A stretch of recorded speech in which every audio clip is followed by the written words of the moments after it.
হ্যাঁ ইকবাল, আমি তোকে কথা দিচ্ছি, বস্তি বাঁচবে, বস্তি বাসীরা বাঁচবে।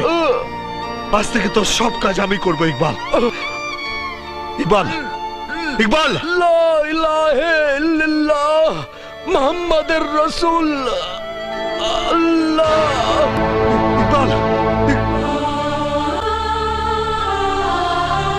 তোকে আমি মরতে দেব না ইকবাল, তোকে মরতে দেব না।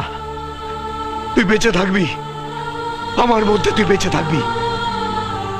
তোকে ছুঁয়ে প্রতিজ্ঞা করছি, যারা তোকে মেরেছে ইকবাল, এই পৃথিবীতে তাদের আর শ্বাস নিতে দেব না। তোর ভালোবাসার নাম দিয়েই এই পৃথিবীতে আমার নতুন পরিচয় শুরু হবে। আজ থেকে আমার নাম হবে গুরু।